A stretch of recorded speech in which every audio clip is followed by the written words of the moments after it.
This is Support is Sexy, episode 154, with Vonne Williams, founder of Activate Increase.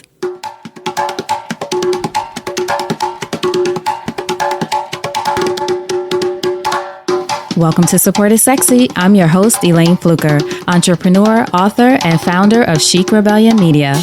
5 days a week, Monday through Friday, I interview inspiring women entrepreneurs who share their wins and their lessons to help you take your business and your life to the next level and create something sexy. Here we go.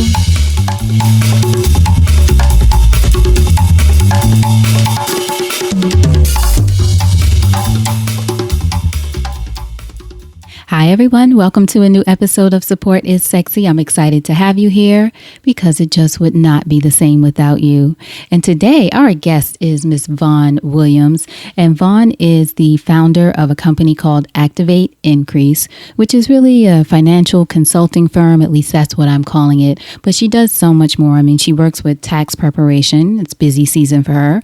Also with small businesses and helping them with their finances and money management. But what I love about what Vonne does as a profit and growth coach is she helps us all get to the space of abundance. So shifting our mindset from scarcity to abundance. And in this episode, we spend a lot of time talking about what that means, first of all, because we all hear that, right? Abundance mindset. What does that mean? And then how do you get there? So Vonne talks about that in the many ways that she has learned throughout her life and her experience to get there, not only financially, but also how it helps us in other parts of our lives. So what you'll learn about on this episode with Vonne is what it means to have a scarcity mindset versus an abundance mindset.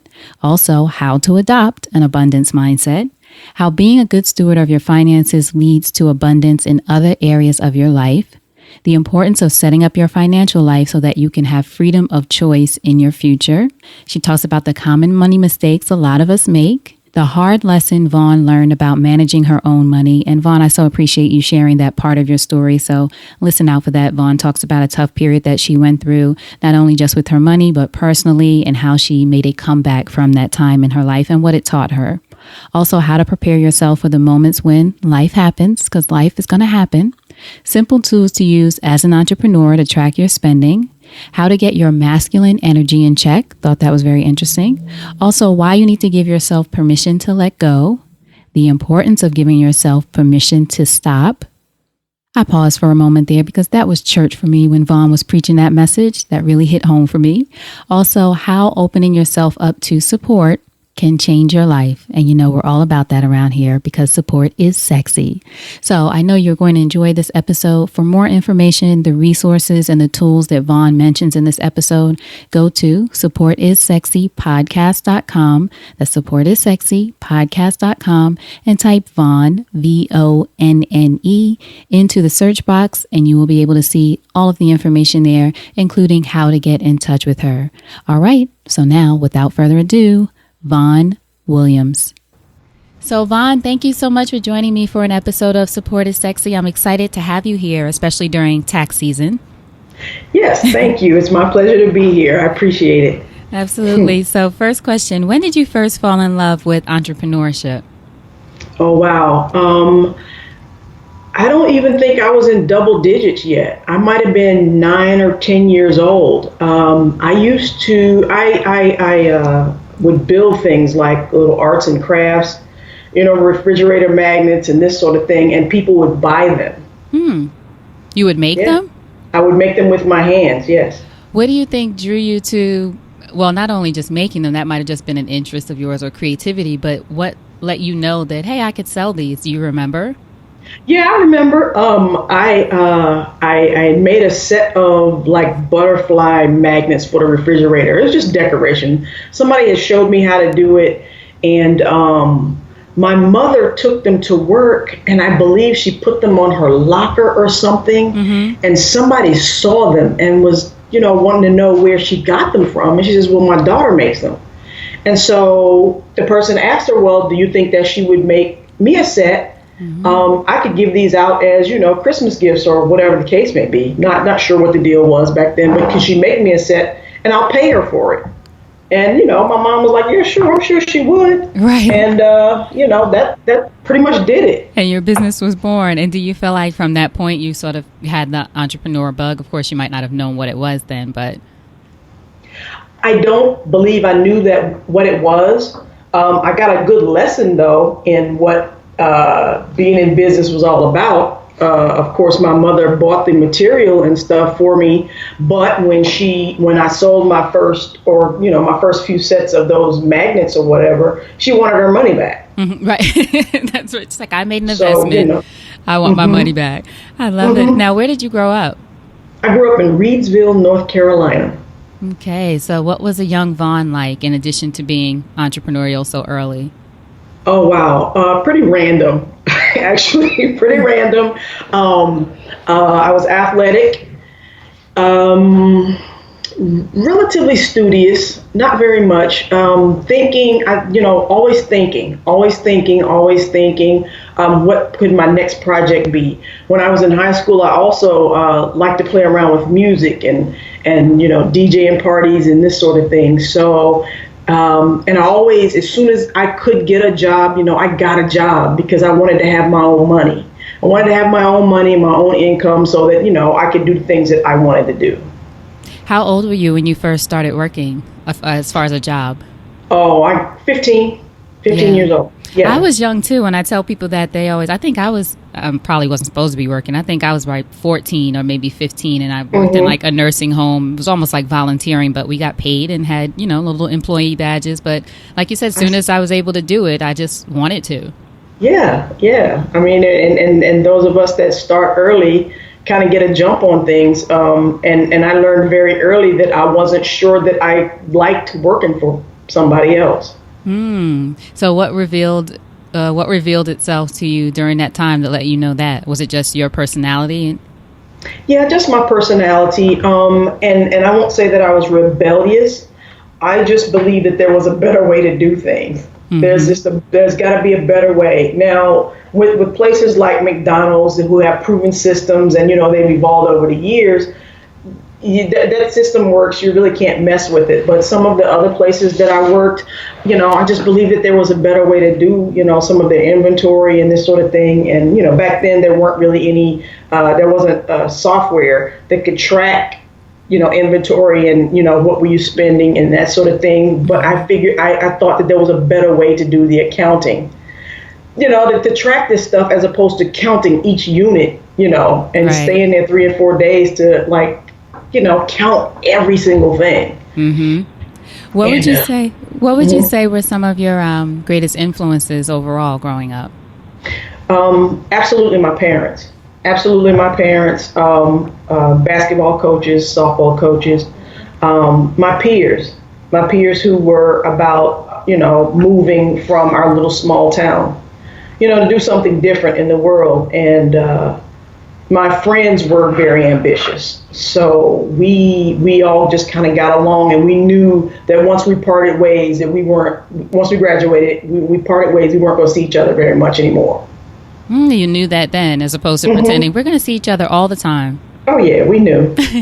Is that a small town thing? I've talked to some other women from small towns who talk about moving to, quote unquote, the big city, which could be Atlanta or in some cases New York or whatever the big city is near you. But is that a small town thing you thinking of when I finish, I'm going to move on and do something else? Yes, that's the mentality of most, I would say. Now, there are still some people back home that, haven't left, they're doing well. But for the most part, yeah, as soon as we can get up out of here, we're leaving. There's like one high school, one junior high school, it's time to go. I would think especially for someone like you who, like you said, you consider yourself sort of rebellious. Yeah, just wanted to go and was clear that I wasn't going back, unless something happened to my parents, God forbid. But other than that, no, I'm not going back. And, not for nothing, my parents don't want me there. Not that they don't want me there, but they know that, there's nothing to do. There's no growth. There's no way that we can grow there. So at that time, what did you have in mind that would be your next path, for example, after high school? Oh, after high school, I went to Norfolk State University and I majored in electronic technology, actually. So I was going to be an engineer in some way. When I got there, I fell in love with broadcasting. So I kind of had a double or triple major, if you will, in communications and electronics. So that was the path that I was on. Like I said, I was a DJ. I like to mess around with music and that sort of thing. So, I would take things apart to see how they actually, what makes this thing tick. Let me open it up and see what happens. And you became a DJ in college? I did not DJ in college. I did it while I was in high school. It was just kind of fun, but I didn't mess around with that too much in college, no. So when you were in college, you were thinking you were going to graduate and become an engineer, but you ended up going into the armed forces, right? Yes, that's correct. I was a communications officer. Still kind of the same thing, we did electronics, and we set up communication hubs for wars, if you will. So that was my job. Where were you based? I was at Fort Gordon, Georgia for a while, and then when I got out, I was at Fort Bragg, North Carolina. Okay. And what do you feel like your experience in the service taught you? That's where I really got a good education as to how to deal with all kinds of people. Again, I was an officer, so I was a platoon leader, and all walks of life, all ethnicities, all kinds of backgrounds, and I had buck privates all the way up to staff sergeants and sergeant majors. So I had to deal with those people and figure out where I fit in. And how did you do that? Just asking so people who are listening, maybe they're not in the service, but just this idea of rising up and having to be able to basically manage people where they are. It wasn't always easy. It was a lot of trial and error. And, again, speaking of systems, the armed forces and the Army has its own system. So, there wasn't a bunch of resistance towards the system, but there was a lot of resistance towards me. There weren't a whole lot of black female officers. So, we struggled. We struggled. And I'm talking about the early 90s. I'm not talking about recently. I mean, the early 90s when, it's still a good old boys network. So having to navigate that and keep your cool so that you're not labeled, the angry black woman, or, that officer is irate. It took a good amount of patience and using my brain all the time. But I was quite, astute in my job, so nobody could really, question any of that. But I didn't. It wasn't. I mean, I loved it. I loved being in the military, but it was a struggle. It was a struggle. Did you have any support during that time? So anybody that was either a mentor, whether in the service or not, or who could help you sort of, like you said, navigate that? Not really. I mean, there were very few of us. There were very few black officers, and we didn't hang out with the enlisted people. So it was very separate as far as that's concerned. And then even between the races and the sexes, it was very separate. Wow. So in a small radius, there may be one or two people that look like me that could help, but pretty much they were going through the same thing. So we acted as a support system for each other, but it was still a struggle. We were very, very much outnumbered. And you were in the service for 6 years, right? Yes, I was in the service 6 years. So how did you go from being a communications officer in the Army to moving into the space of financial planning and the business that you have today with Activate Increase? Lord have mercy. Okay, here we go. Tell us about that. Yep, it's a pretty lengthy story. So when I got out of the military, I came here to New York to be the next Quincy Jones, actually. Oh. But I went down to the Institute of Audio Research and finished that program in recording engineering and production. And that was my love. I love that. I love it.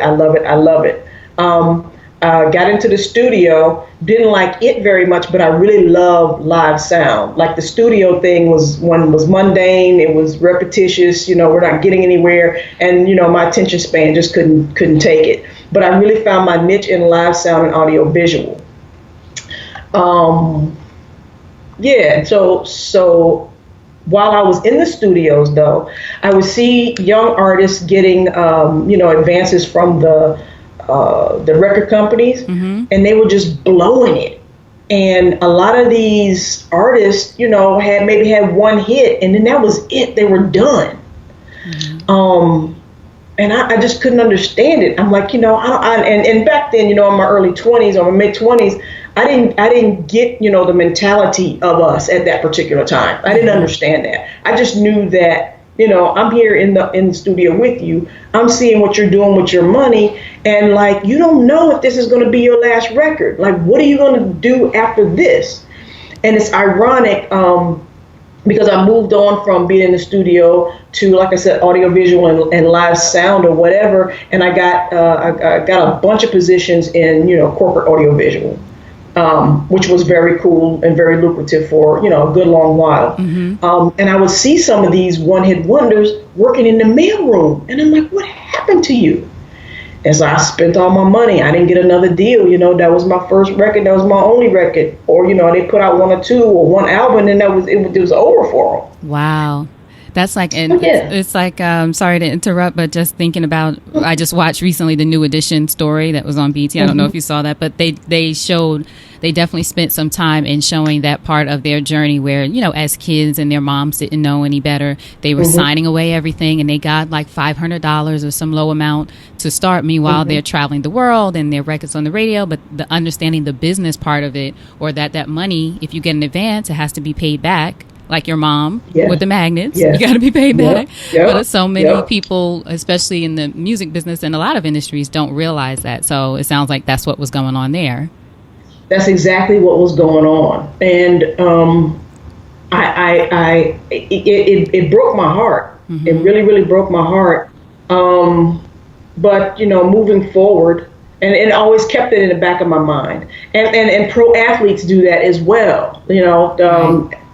There's a lot of pro athletes that are in, they make money and then they blow it all on, whatever. And then when they retire, now they're broke, they're has-beens. Maybe they got their degree, maybe they didn't. And it's heartbreaking to watch.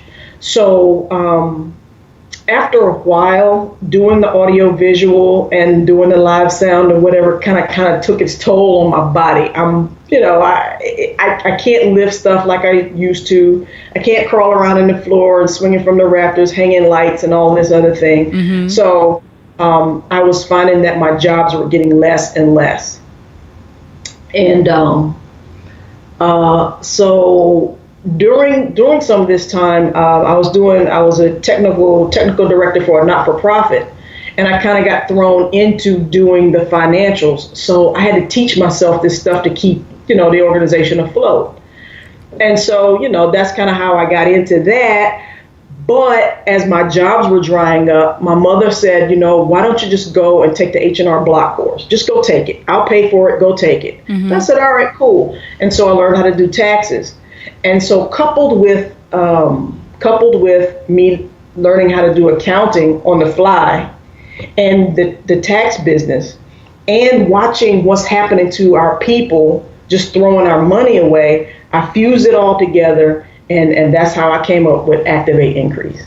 Nice. Now, do you think, because I know I'm not a person who can do accounting on the fly for sure. I'm definitely the creative side.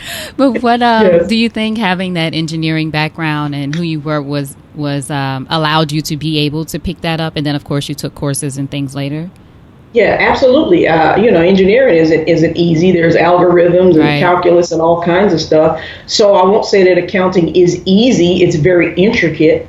But it was easy for me to pick up. It was easy for me to pick up, profits and losses, and pick up the balance sheet, and what category this particular item goes in, and how are we doing financially, such that we can keep the businesses and keep the organization afloat. And so that was really easy for me.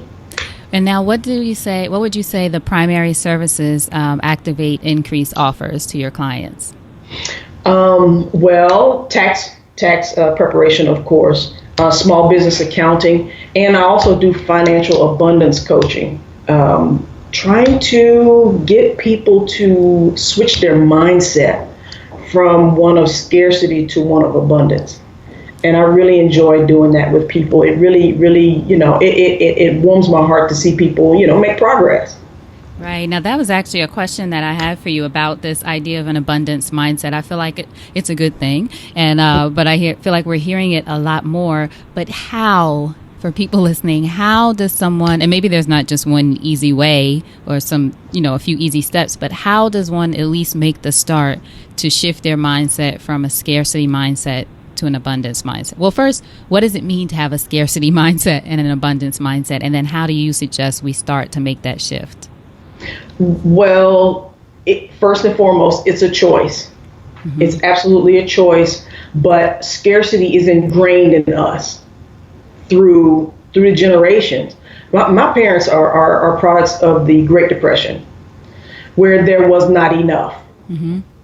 And so when that's ingrained in your DNA, we pass it on to our kids, and we pass it on to our families, and subsequently the families make up the community. And so when the community has a scarcity mindset, it gets a little scary. And when I say there's not enough, there's enough, but people don't know how to allocate properly. Mm-hmm. And please, audience, hear this from a place of love, not judgment, no judgments whatsoever. The other reason that I do this is because it breaks my heart to see grandma and grandpa at McDonald's pushing burgers or pushing a broom or sweeping floors or at the drive-through because they can't decide whether they are going to buy their medicine or they're going to eat. Mm. And that's bothersome to me. And again, stuff happens. I'm not saying that they didn't do the right thing with their money, but the thing is that now we have more resources, we have better education, we have things electronically in place where we don't have to think about it, that we can set ourselves up so that when it's time for us to stop, or when we want to stop, we can stop, and we don't have to work at McDonald's to feed ourselves or worry about how we're going to pay our rent and how we're going to pay our bills. Like we get to do something different. So in order to switch from the scarcity mindset is to realize that there is absolutely enough. There's enough. The earth provides us everything that we need. It's effortlessly. There's plenty of water and there's plenty of food. The thing that makes Black and brown people different is that we don't know how to access. We don't know how to access it. We haven't been taught budgeting. That's not something that is passed down. Mm-hmm. We pass down scarcity, but we don't pass down abundance. And those that are very wealthy, even though they don't have to worry about it, but they teach their kids how to keep the wealth going, even though they're good for 3 and 4 generations, but that 5th generation might get it wrong. So they're continuously teaching their kids how to keep the wealth, how to make it grow. But what we don't do is we don't know. We don't know how to do that. And so what we get to do now is begin to learn, and we begin to start small. I have a 30-day Don't Die Broke challenge, and some of the people are getting some really good results. Following the 30-day challenge, they've saved up $1,000 to invest in retirement, or I want to save up money for a house, or I want to save up money, for my kids' college education, or even I'm going to save up money for my kids' prom in the spring. One of my best friends actually was using Acorns, I believe. So that's where your spare change goes into an account. It's an app, goes into an account, and they invest that for you. So it's a little bit better than a savings account. She was able to save up $400. And it's called Acorn? It's an app? Acorns. Okay. Mm-hmm. And she was able to save up $400, and that was for her daughter's prom. And I thought that was amazing. Yeah. So again, there's all kinds of there's all kinds of tricks that we can use for ourselves that we should not be having to decide when we get to be older that we shouldn't have to worry about how our rent's going to get paid. We should go ahead and be able to enjoy our lives. Right. And the first step, as you said, though, is making the decision to make a change.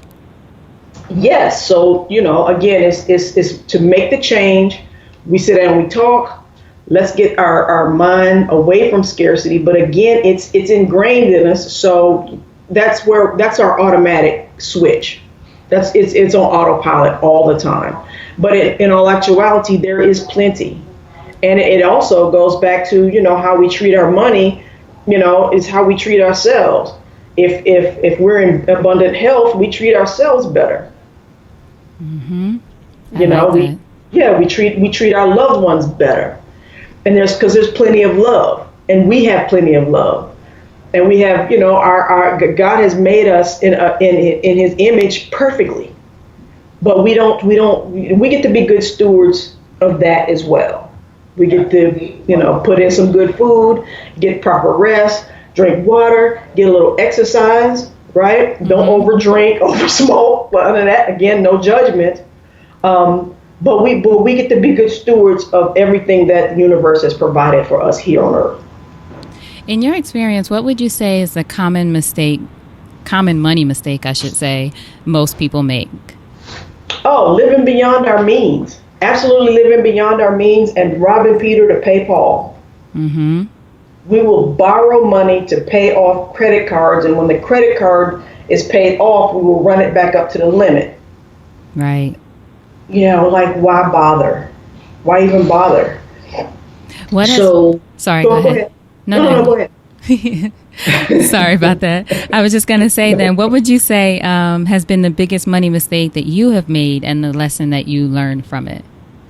Oh, I did not save. I thought that I was going to always be safe. And I got out of a relationship and I found myself living in my minivan. Mm. Yeah. And, and not in a good headspace. Again, taking care of my health, not in a good headspace, couldn't get it together at all. And I found myself out there. No real place to go. Or even if I did have a place to go, I couldn't get there. My mind was in a really bad space. So, I put things in place such that, I'm not going to find myself there again. And not from a place of scarcity. I just learned that I need to be saving and I need to be putting away. I'm an entrepreneur. I don't have 401k plans that my employer is contributing to. I get to put stuff in place for myself so that when I do decide that I don't want to work as much, I don't have to. Mm-hmm. And I get to relax.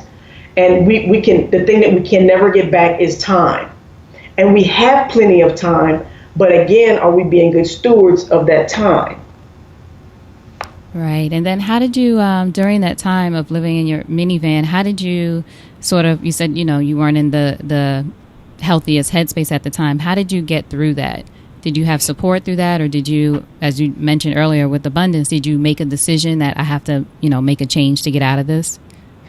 Well, I did have, I had plenty of friends that would loan me a couch and let me take a shower. But I was clear that I wasn't going to wear out my welcome. I didn't have anything to give them or offer them at the time. I had no job, nothing. And so, I had to tap into all of my resources. I went to the VA, the Veterans Administration, got a little boost here and there. I had to go on public assistance. Mm-hmm. I didn't have a choice.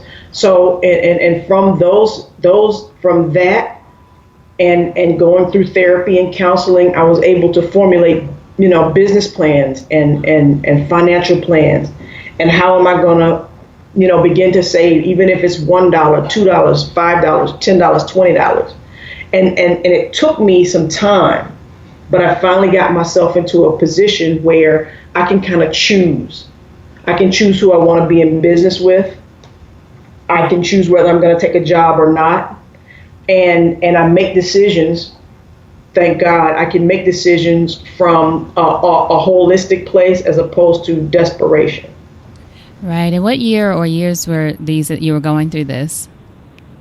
This was 2007, 2008. Okay. So first of all, thank you so much for sharing that part of your story with us. I appreciate Absolutely. that. Yeah. And then the fact that I think important for people to hear that you can go through something like that or whatever that, low point or a period looks like, but then still come back and decide to make some different decisions, build a business that helps people that may be going through something like that. I think for you, and you let me know what you think, that it gives you such a breadth of experience too, because it wasn't like you were on this journey of I did everything perfect, which sometimes, and this may be me just feeling this, sometimes I feel like, well, they did everything perfect, so of course they have money, or it was already there for them. But you can speak to both sides of the equation. Absolutely. And so that's my testimony. Mm-hmm. I won't say even then that I was doing everything perfectly, right? Because the bill collectors were still calling. Mm-hmm. So I had to send them something, or I had to give them something, or let them know what was really going on. So I got to be responsible in that way. And so again, when I speak to people that may not be doing as well, again, when I say stuff, hear this from a place of love and experience and not judgment, I really mean that. I'm not judging anybody. We find ourselves caught out there. Life happens. It just happens. But we do get to put things in place such that when life does happen, it doesn't take us down. Right. So do you work with a lot of entrepreneurs as well? You said small business owners. I do. I work with a lot of entrepreneurs, and I hang around a bunch of, like-minded people, which is great for me because it keeps me above the line. So what would you say then is something that entrepreneurs listening, because most of the listeners here are entrepreneurs or creatives, what would you say that they should keep in mind when looking at how to save, especially because I feel like as an entrepreneur, a lot of us feel like most of the money that we make goes back into the business, especially in the early phases. But should there be things, because you don't necessarily have a 401k, that we should be putting aside in order to help protect ourselves? Right. First and foremost, track your spending and your income. So make sure that you have, good accounting. And that doesn't have to be hard. QuickBooks Online has a really good money tracker. There's also Google Docs. Google Docs or the Google spreadsheets will do that for you. I believe there's even a template for a small business budgeting or whatever the case may be, so that you know how much you're making. Businesses go under. I don't remember what the statistic is, but there's more than half of small businesses go under. But it's because they're not tracking their money. They're not tracking their income. And so they get money and then they spend it. They get money and they spend it. Well, where can you pull back? Did you make the money that you put out this month? Did you buy too much product and you didn't use it? Can we maybe buy half the product so that you can look at, turning some sort of profit? Then when the profit happens and you look at your bottom line, okay, how much can I pay myself? Because why are we in business? We're not just in business to break even. We're in business to build wealth for ourselves. Mm-hmm. And so from that wealth, I say at least 10%. So if you made $200, put $20 away. If you made $20,000 this month, amen. Put $2,000 in a retirement plan somewhere, or invest in stocks if that's what you're into. But it starts with good accounting. And when you mentioned that it can be simple, I think that's important for people to hear, because sometimes people who aren't who feel like they aren't, I should say, good at accounting or math. People always use that excuse. I'm not good at math, but it's sort of like you still need to be good at numbers, at addition and subtraction of what you're making and spending each month. And the fact that you said it could be as simple as tracking it in a Google Doc, I think is important. Yeah, well, and then ask. It's an ask. Find you an accountant to help you, because if I work with a lot of creatives. Could care less about money, could care less about accounting. So get an accountant, get somebody who you trust to help you. help you with your accounting, sit down with them once a week, once a month, so that you can go and create and you don't have to worry about it. Because actually the creative person is the one that's bringing in the money. So, that's why I help out a bunch of small businesses. I have a lot of small businesses that I help out, and they don't have to worry.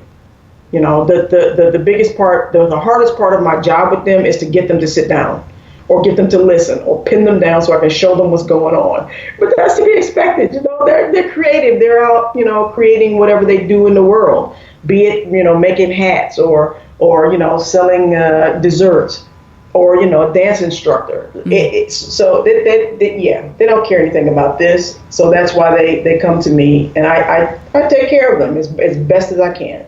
I think that's smart to mention, too, this idea that, sometimes we have to do things by ourselves when we're starting out and maybe the money isn't there. But once you have that, you can bring in make sure at least somebody is tracking the money, right? Absolutely. Even if it's your sister who's good at math and won't mind helping you, but has, bought into your dream. Mm-hmm. People will support you, especially if they see you doing good, but you don't know how. You don't know how good or how well you're doing if you're not tracking that sort of thing. And so I'm committed to helping these small businesses stay afloat and stay in business. Right. Now, we talked about abundance earlier, and I know you have an event coming up in February called Tapping into Abundance, right? Yes. With a group of wonderful, fabulous women. Yeah, and it's taking place in, where is it? Is it in New York? It's going to be in New York on 14th Street at Alchemical Studios. Okay, so I'll make sure I have a link for everybody listening to be able to find out more information. But tell people what they'll get from that by attending that event, especially since we talked a little bit about what abundance means to you. Yeah. Well, again, as I was saying before, we get to be in abundance in all areas of our lives. So there's an all-heart coach, Angelisa Almanzar. She is the ultimate love guru, and she will be teaching us how to love ourselves and how to let go of some of those things that have been inhibiting us from love. It's not just romantic love; it's all relationship love, and from love we can kind of do like everything. There's Tamara Callum, who is has My Body, My Vision. And she speaks to loving the skin we're in, loving our body, loving the body that we created, to treat our body like we actually love our bodies. And again, loving the skin that we're in. Mm-hmm. And then there's Kiyomi Tarver, who delivers a permission distinction like I've never, ever, ever heard before. She has it's a twerk class. It's not really twerking. It's like modern dance, but it's a twerk class. Twerking, yes, it's a twerk class. Okay, but I've been going to it, which is like completely out of my character. I've been going. I mean, I'm down 2 pant sizes. But it's about a different kind of permission. And so for somebody like me, and not labeling myself, but again, it's completely out of character for me. And it's a stretch for me to go to these classes. First and foremost, I'm in there dropping like I'm 22 years old, right. Which I have no business doing. Sometimes you have to. Listen, again, there's a different kind of permission that she allows in the space, that she requires in the space, and we just let it all go. You can come and twerk all your problems away. and so it's not just dancing. Again, she delivers a distinction about giving yourself permission and grace and self-love. And, when you let your twerking thing go, you just let some stuff go. You just start loving yourself more. Exactly. Exactly. And it's great. It's amazing. And then, of course, once we tie all those things together, we can now begin to create abundance in our wealth, in our finances, in our money. And so this particular event is going to be so incredibly amazing because the people on the panel are incredibly amazing. We're so comfortable in what it is that we do, and we're helping each other with our finances, with our bodies and our visions, and giving ourselves grace and showing ourselves love and showing the people that we are around love from a place of real love and not like judgment or the stuff that we've learned or being hurt or our generational trauma. and or even from our masculinity. All right. Because our masculine energy is the thing that men are not going to fight with. They're just not.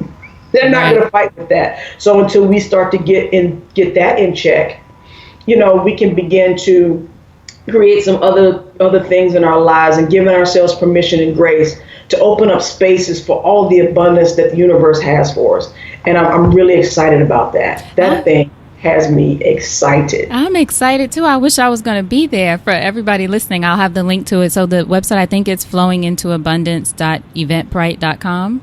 Yes. That's what I'm seeing on here. Okay, so I'll make sure I have a link. But no, when I saw the poster or the flyer for it, I was thinking, wow, this looks fantastic. I didn't even know about the twerking. Now I'm really turned up and excited about it. Did not know about the twerking, but that is amazing. Well, we're trying to actually take this twerking to some different cities. It's in the pipeline. I love it. I love all of it, what you said about all of the women. I think, too, the fact that it's even beyond or not even beyond it, it shows how all of those things tie into, as you said, our relationship with our money reflects our relationship with ourselves and all these other parts of it, your, romantic relationships, your relationship with your body, giving yourself, especially the permission piece. I think that's a big thing for a lot of us. Oh, yeah. Let me tell you something. That permissions piece has put a whole different spin on my life. In what way? Trust me on that one.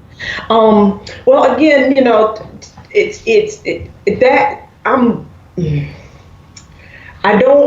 I don't do organized dancing. I'm good for about a two-step, but actually like doing a routine and some of the tribal moves that she has, and the modern dance that she has, and then the twerking piece. It's just not me. But again, when she says, give yourself permission, loosen up. It's okay. You're in a safe space.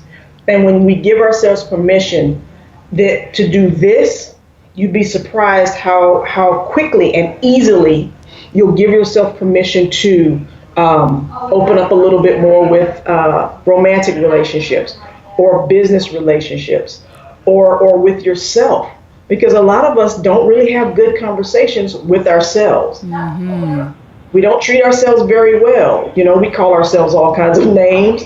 We hold ourselves back. Oh, you can't do that. Oh, women are not supposed to do that. And then the masculine kicks in and says, oh, yeah, well, watch me.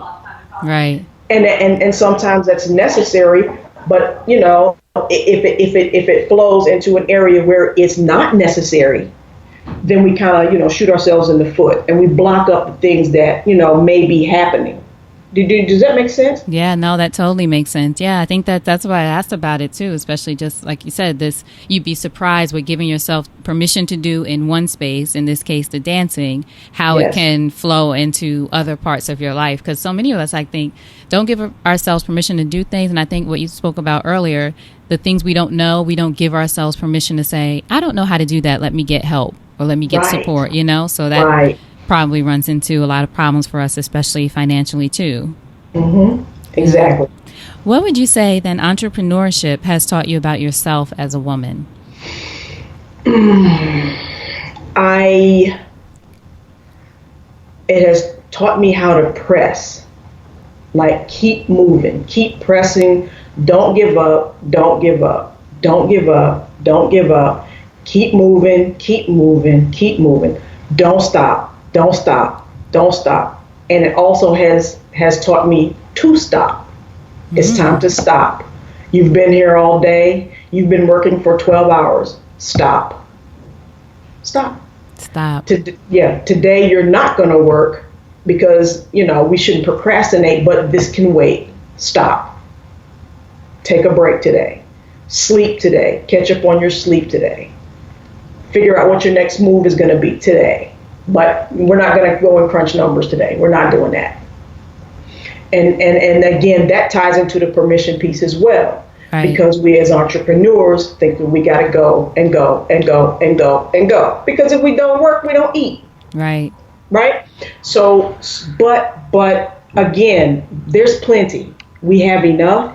We are more than enough. We are good at what we do. We've been put on the planet to do this thing, and nobody else can do this thing but us. So there's plenty. We will eat. The work will be there. Treat your body better today. Give yourself permission to chill out. And that's what entrepreneurship has taught me, that I cannot continue to go and go and go. We will burn ourselves out, and the very thing that we love, we will begin to hate. Vonne, you are preaching to me. You are preaching today. I'm sitting here like, yeah, that's so true in my head. It's so true, because it's funny that not only the permission to stop, but I'm a person that I'm in this space where I get annoyed isn't the word, but I can't think of anything else, but almost annoyed when someone's like, you need to rest. And it's something that I talk about a lot, and I know that I need to, but you just feel like, or I'll speak for myself, I feel like, no, but I have to do this thing, and I have to stay up till 4 and get this thing done. But then, like you said, you get to a point where after a while, you're going to start resenting that thing just because you get burnt out. The body gets burnt out. The mind gets burnt out. So that was an excellent reminder for me. Thank you for saying that. No, not a problem. We need this podcast. We need you around, Elayne. You gotta take a break every now and then. I know. And then take a break too and not feel guilty about it. That's the thing, because sometimes I just say, okay, I'm just gonna watch TV or just relax or whatever, but then the whole time feeling guilty about doing that. That's not helpful.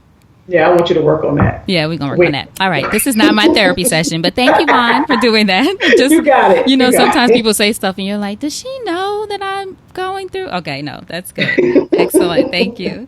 So what does your support network look like? It has gotten really, really, really big in the last few weeks, to be quite honest with you. I'm, you know, up until now, I've been one of those people that I've got it. I don't need any help. I don't need any support. I would rather eat glass than ask somebody to help me out. But I've also come to realize that if I want this business to grow, and I'm looking at my big vision, which is to create more time for myself and do the business, not necessarily in this office, but I can be sitting on a beach somewhere doing the business, and I want the coaching business to grow, and I want the inspirational business to grow, then I'm going to have to teach people what I do. And I'm going to have to teach them, you know, my system or my business system. And so I have a few people around me that will jump through hoops to make sure that I am successful. And they just were there all the time. But as I'm expanding, I'm asking more support. Actually, this is where the Flow into Abundance workshop came from. Kiyomi, of course, she's a teacher that, you know, of abundance. So she's just asking me, you know, Vonne, well, how can I support you? And I said, well, you know, I really like doing these seminars, and I haven't had one in a while. So I'm going to put a seminar together. And she's like, okay, cool. So we'll do it together, and we'll call it, you know, I don't know, Flowing into Abundance, Tap That Booty, or something like that. I don't know. And so, and immediately I thought of the other two ladies. I thought of Angelisa and Tamara. And I'm like, wow, we can turn this into something amazing. But it came from, Vonne, how can I support you? And I just opened up to her because, you know, how's a twerk teacher going to support me? Mm-hmm. But I opened up myself to it, and there it was. And so, again, I've opened myself up to being supported, and support is just coming from all areas. And that's what abundance is. When we open ourselves up to abundance and all that life has for us, and we start to push the scarcity thing out of our bodies, then the world opens up, and it's like the universe kind of aligns itself to support the abundance mindset. It's like speaking it into existence. It's a real thing. This is what I want. This is how I want it to be. I do not want to live in scarcity. I'm going to retrain my brain not to think that way. And when I do think that, I'll catch myself and switch my mindset back to that of abundance. And the universe will carry us. It'll scoop us up and carry us to wherever we need to be, and give us everything that we need. It's amazing. It has been an amazing journey.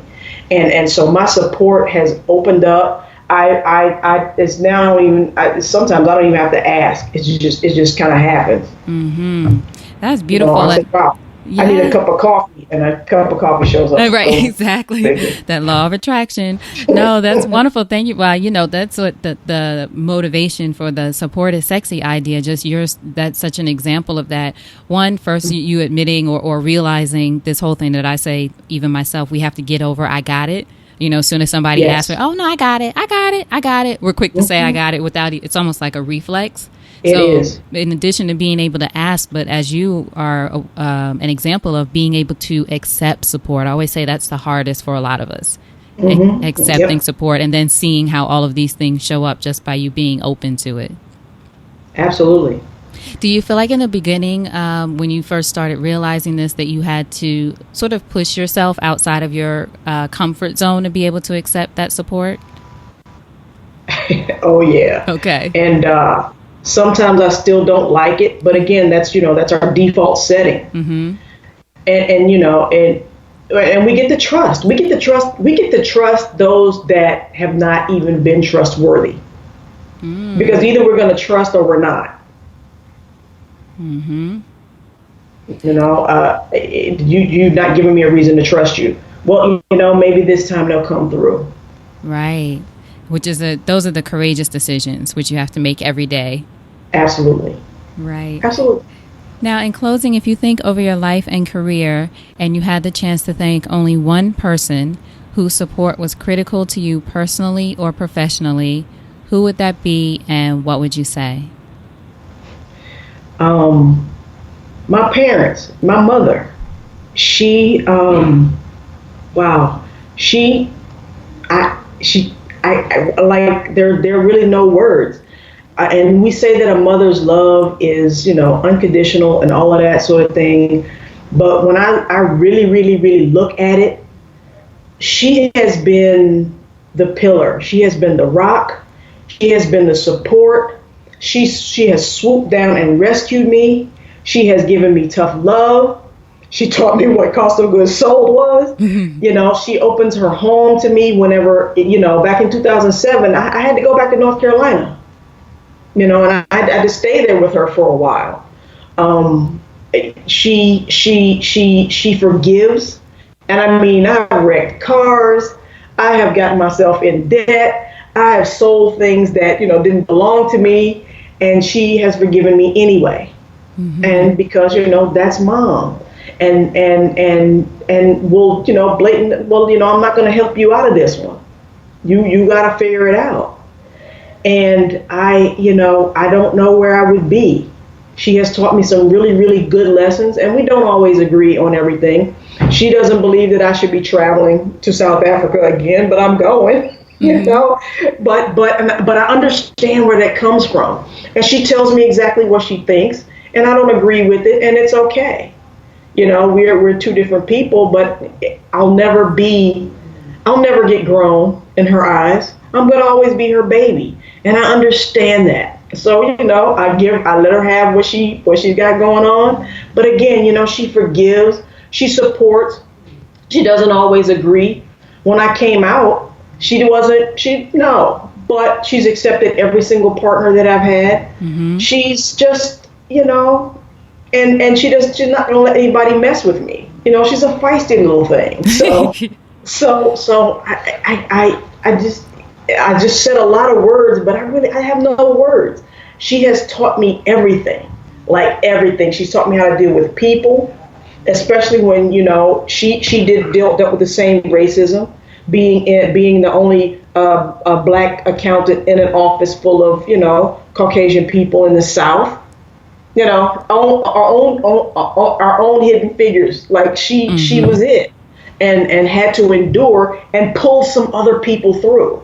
So like those lessons for me, it's like you got to pull some other people with you. What are you doing in your community to pull our people up? What are you doing? She taught me that growing up, and still now. She's still pulling people through. So, she's been a great role model. She's been an awesome mom, and a really, really, really good friend. When I need a friend, she's there. Again, we don't always agree. We don't always see eye to eye, but she gets me in a way that other people don't, of course. I love that. We love mom. Oh, yeah. I love it. Now, so tell us, how can we support you? Tell us what's, we talked a little bit about the event, but tell us anything else that you have going on and where everyone can find you. Okay, so my website is activateincrease.com. If you have tax questions, most immediately want your tax returns filed, people can call me at 646-796-9018 or email me at Vonne, that's V like victory, ONNE, at activateincrease.com. And I can do taxes throughout the United States. I also do financial coaching. And so if we're looking to switch our mindsets, give me a call. Let's have some conversations. Absolutely support the event. That's not just me. That is me and 3 other women. And that's more or less to support you. Of course, we always get a warm fuzzy from supporting other people, but it's for you, it's for the audience, it's for people. And my prayer is that we sell out and we have to have another date. Excellent. Yeah, prayers up. That's great. Yep. So I will make sure I have links to everything, and it's okay for me to leave your phone number in, right? Absolutely. Okay. Absolutely. I always ask just to make sure. Great. Okay. Phone number, email. Fantastic. So we will have ways for everybody listening for you to get in touch with Vonne, link to her website, the event, social media, and all of that great stuff. Vonne, thank you so much for preaching to me this afternoon. I needed to talk to you. I didn't even know. I wanted to talk to you, but I needed it. Girl, listen, I needed it. It's been my pleasure, and I'm honored and humbled that you would have me on your podcast. Thank you so much. Oh, such a pleasure. Now, before you go, a parting piece of advice from you to our listeners about anything. Love yourself. Love yourself.